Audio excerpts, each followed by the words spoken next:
Hello, you lovely listeners. I'm Amy. Welcome to the Really Good Conversations podcast, where we will delve into the minds of the business people we have met in the process of launching our first card game. We will be uncovering their secrets to success, their biggest mistakes, and sharing the key lessons they have picked up en route. So, if you're looking for an engaging chinwag mixed with business insights and a good pinch of fun, you're in the right place. Let's have a really good conversation.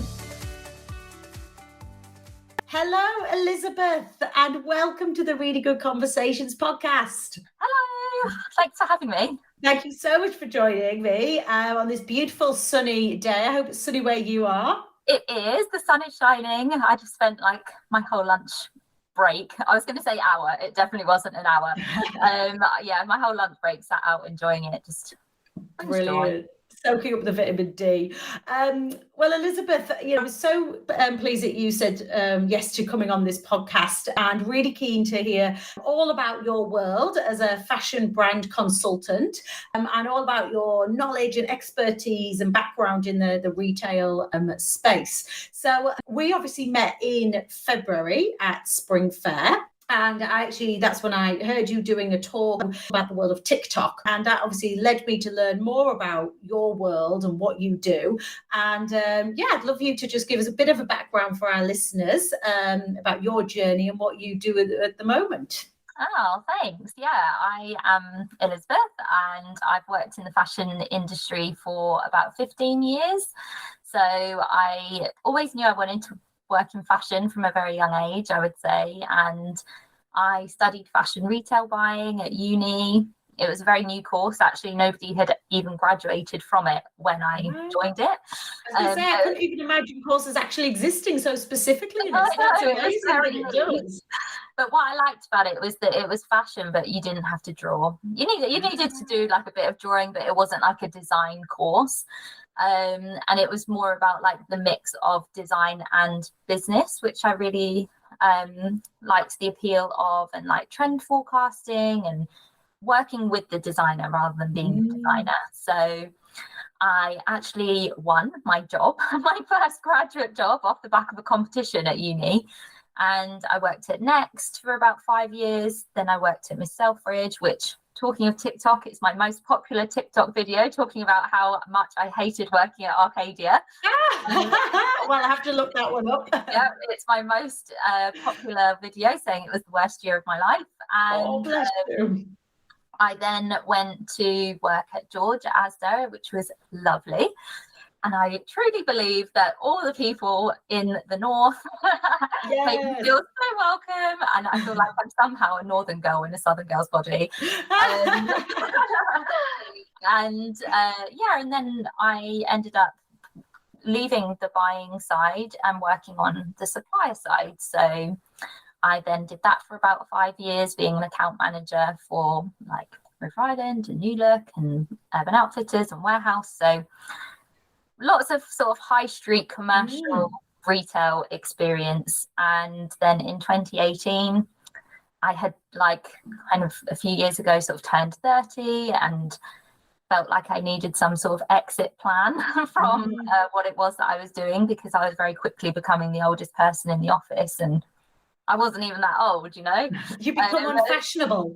Yeah, exactly.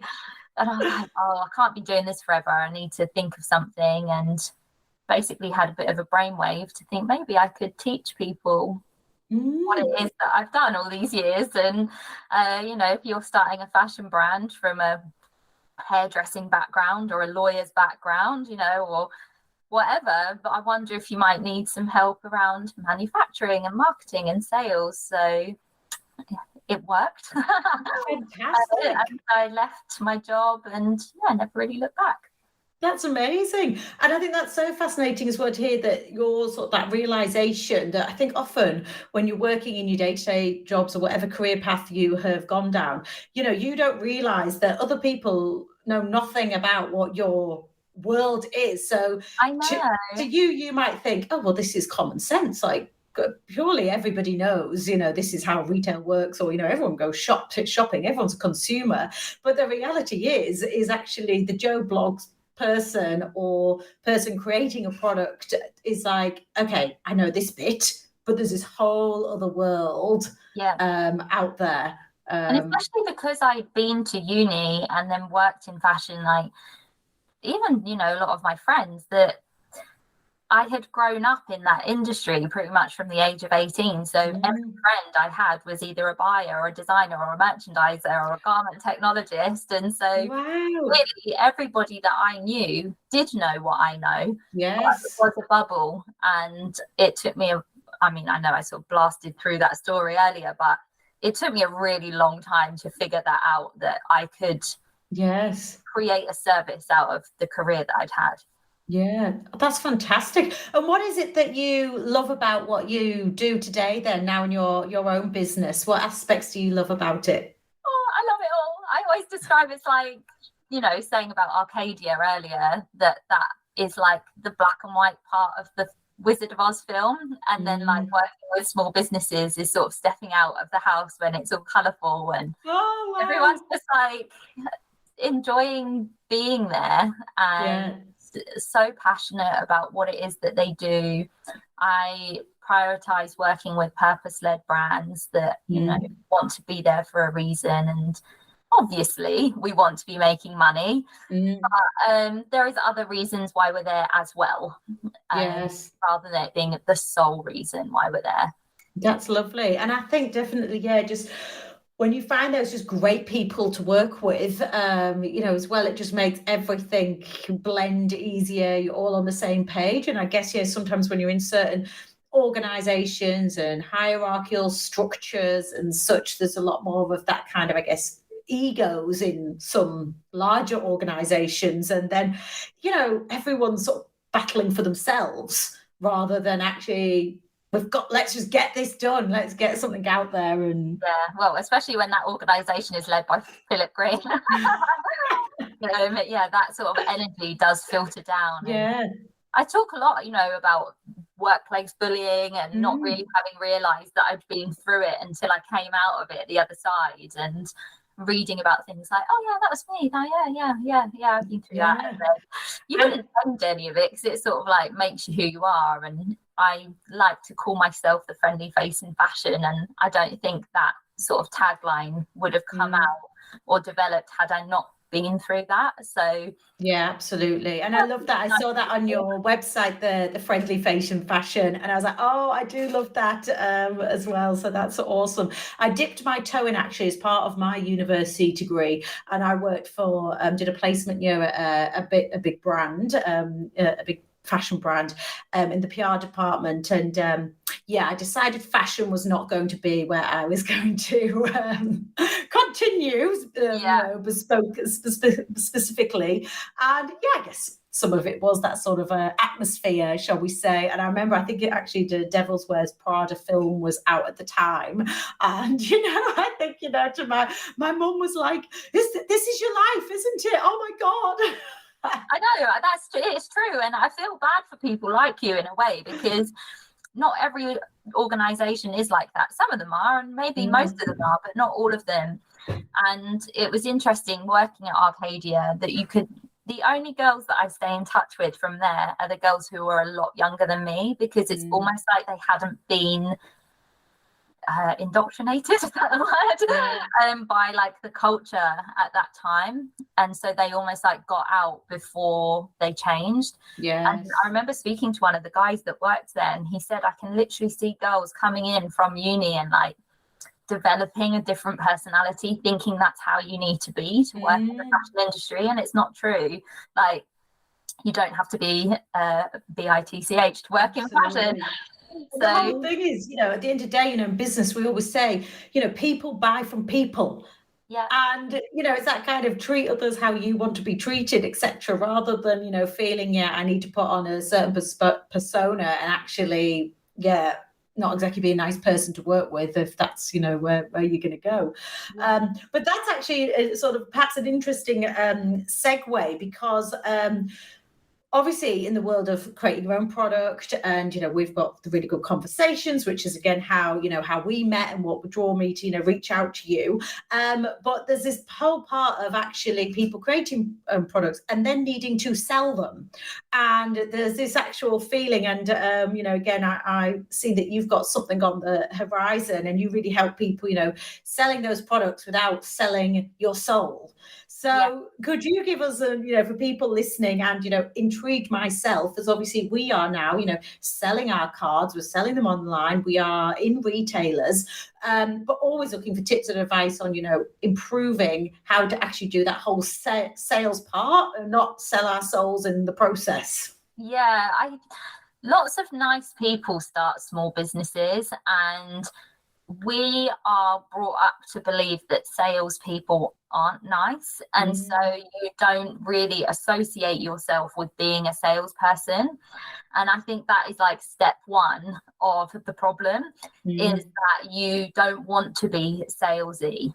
And salesy doesn't have to mean being pushy or being sleazy or being gross or being just embarrassing yourself online for fear of what other people might think about you trying to, heaven forbid, sell your product.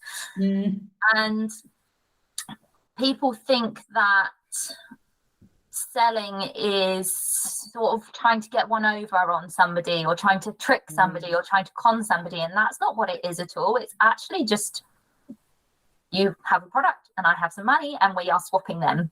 Yes. That's all it is. Like, don't overthink it. And when you have bought something from a small business in the past, you were probably thrilled with your purchase. You were probably so excited to receive it. If anything, you may have thought it was a little bit too cheap, because most people who run a small business do undercharge.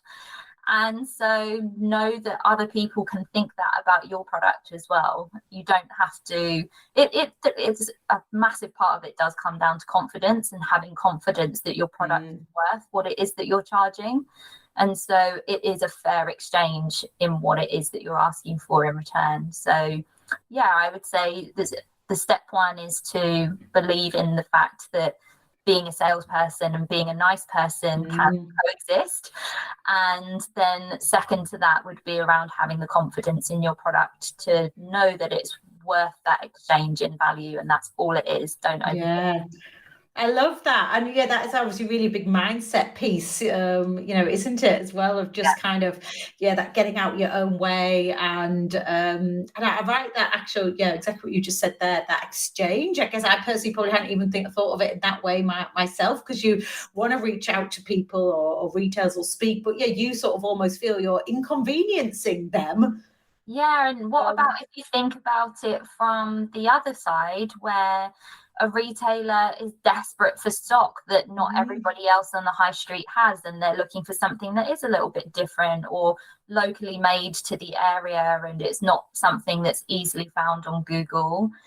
Or it might be that somebody watching your Instagram stories is thinking, I really need to buy Jessie a present because it's her birthday next week and I just can't think of what to get. Like, she's so hard to buy for, and your product could solve that for you.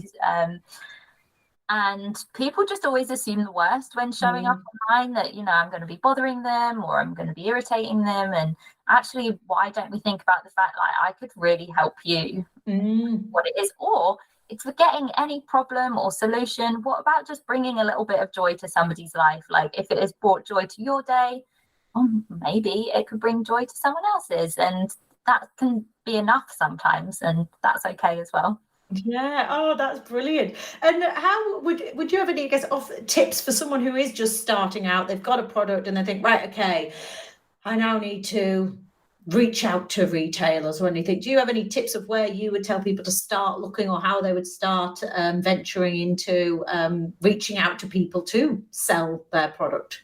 I think writing a really good template to begin with, of what it is that you're trying to say to somebody.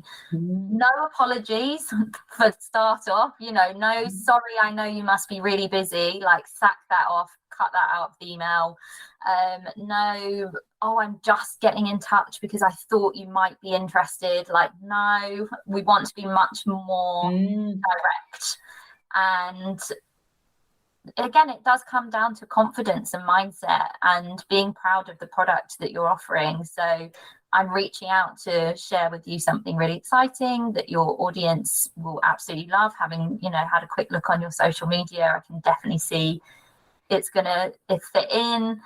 So-and-so has already been interested in it. If there is anybody that in your audience who has taken an interest in your product that you can use to your benefit, or if you have done a launch and it has sold well in the past or it's sold really quickly, don't be afraid of hyping yourself up a little bit, like your own hype woman, because nobody's going to do it for you.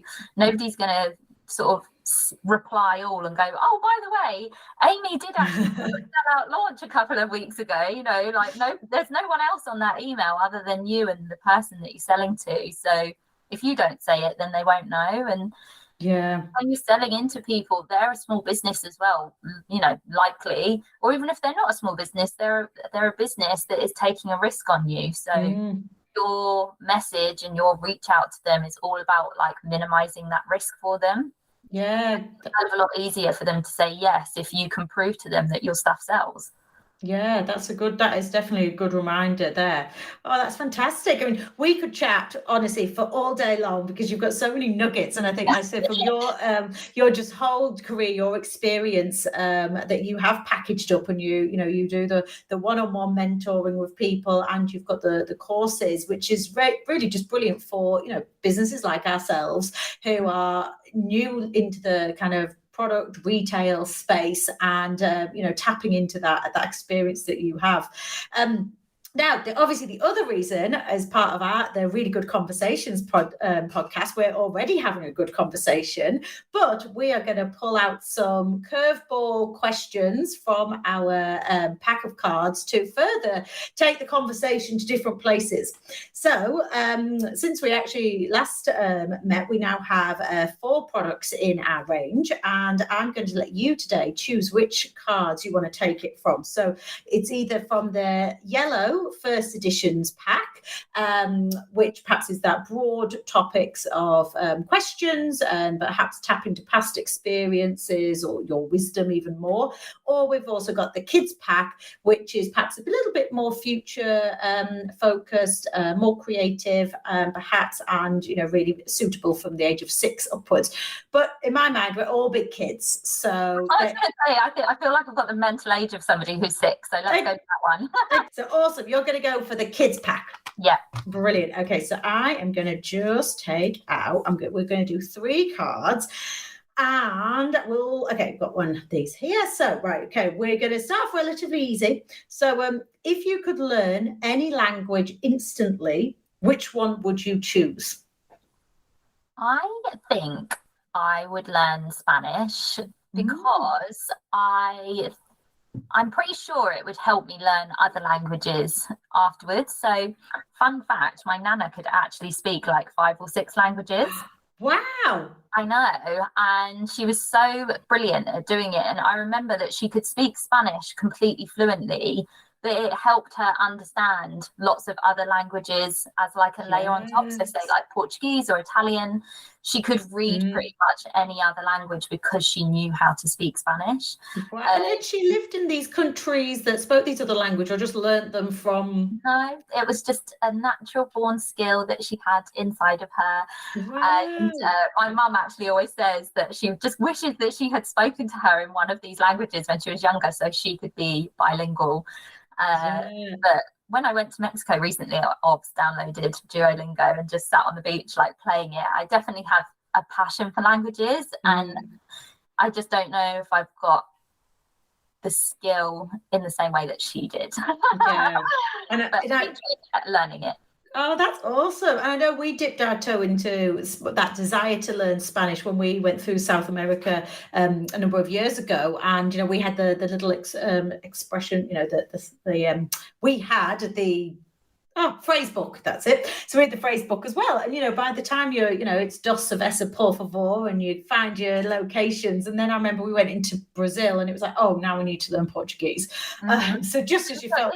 Because you can pretty much read it almost the same, but the pronunciation is completely different. So absolutely, hearing it or trying to speak it is, because my dad actually used to live in Portugal. So when I was at school and learning Spanish, I used to read all the road signs and be like, oh, I understand them, but I wouldn't know how to say them. It's much more like throaty, I would say, Portuguese, whereas Spanish is more like sing-songy.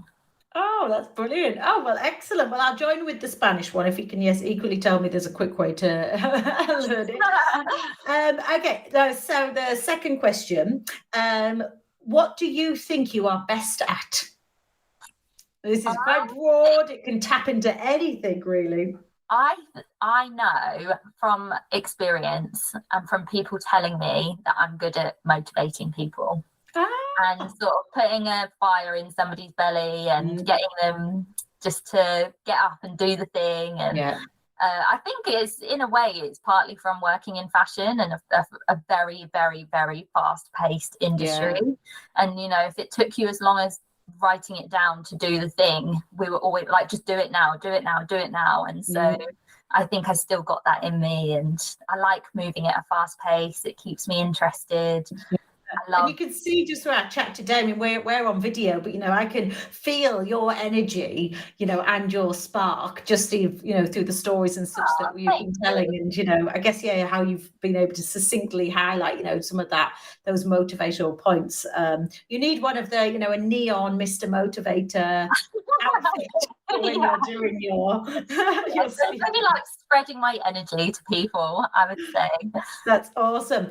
Okay, now the last one from the kids pack is, if you were a superhero, what would your superpower be?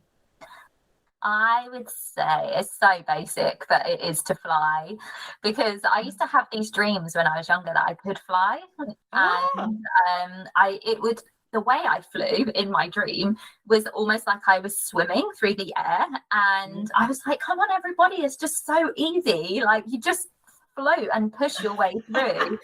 And then I read this dream book when I was older, and it said, if you are dreaming about flying, you're really happy. Oh, that's lovely. But they've not been as frequent as you get older, obviously. Yeah. Life sort of hits you sideways sometimes, and then it's just the dreams about your teeth falling out. They're more often. Exactly. I do still have a flying dream every now and then. It kind of makes me feel really happy that it's still in there somewhere. And just the idea of being free and being in the air is must be the best feeling. Wow, that's amazing. Well, actually, just the other week, I actually did, I don't know if you've ever done it, the indoor skydiving. I've done it. It's so fun. Yeah, we did that years ago. We did an actual skydive. I've only done the one. I don't feel the need to do another one. I feel like, great, I survived it. Done. Let's not push our luck. But Alex took me to do the indoor one just the other week. And it was like, it's exhilarating. It is, and they sort of push you up maybe 6 foot above the air just to get the feeling. But I am also scared of heights. I am too. So he said, on your second go, do you want to go sort of like really, really high? And they've got this super high funnel, and I was like, oh, go on then, just press the button. They throw you up in the air, and it's like incredible. I've got big chubby cheeks, and they were sort of vibrating in the I loved it. Oh, awesome. Oh, well, thank you so much for playing those quick questions from the pack. Obviously, complete just different areas of conversation. And I've learned just so much about you just on those, which is really the whole point of our cards, our game, to get people chatting. So I've loved that. So to sort of wrap up, I want to ask you another question, which I ask everybody the same question at the end, is, if you could ask any person, dead or alive, a question, who would it be and what would you ask them? Such a good question. Well, if you've been following me for a while, you will know one of my idols is Gemma Collins. Maybe an unlikely one, but I went to go and see her live last year and do a show. And I just think she has the most incredible energy about her. And it was amazing being in this room, because it was like she had created some sort of cult, and everyone was obsessed with her. And I think when you think about Gemma Collins, you either love her or you hate her. And it's because she speaks about, a handful of topics to a very specific audience. And just, I would love to say, maybe like, where did you get this confidence from? Or how do you stop caring what other people think? Yes. Because from the outside, it looks like she's mastered it. Whether she has or whether she hasn't, she gives a really great shot at it, I would say, more than anybody else I've come across. And I like that she has really incredible family values. This event that we went to maybe had 1,000 people in the room, not even, maybe 500, and there was a whole row of people in there that were her school friends, all the people that she knew when she was younger. And I was like, that doesn't happen by accident, she obviously stayed so true and so loyal to them that they all came and showed up for her. So oh, that's lovely. And yeah, I think we could all bottle and have a dose of, sometimes, as you said, that confidence and not caring what people think and not overthinking it. I think it probably creeps in for all of us. So yeah, when you do see people like that, it is kind of like, oh wow, so that's awesome. Oh, well, I've so enjoyed chatting to you today, Elizabeth. Really, really thank you for your time. And you've just had such an interesting background, and you continue to help people in businesses and the product space. How can people connect and find out more about you? Yes, so I am at Elizabeth Stiles UK on Instagram. Come and follow me there, drop me a message. Tell me if you're a fan of Gemma Collins as well, and what you used to dream about when you were younger. I'm the same as Amy, I love chatting. So yeah, come and find me on there. Excellent. And I'll include those links in the notes as well for this episode. So thank you again so much for your time. And yeah, really look forward to speaking to you again and seeing you again, perhaps any of the future events. Thank you. Thanks for listening. I hope you enjoyed the episode. Be sure to check out the show notes for more information on today's guests. And if really good conversations are your thing, hit subscribe and join us next time for more business journeys, insights and banter.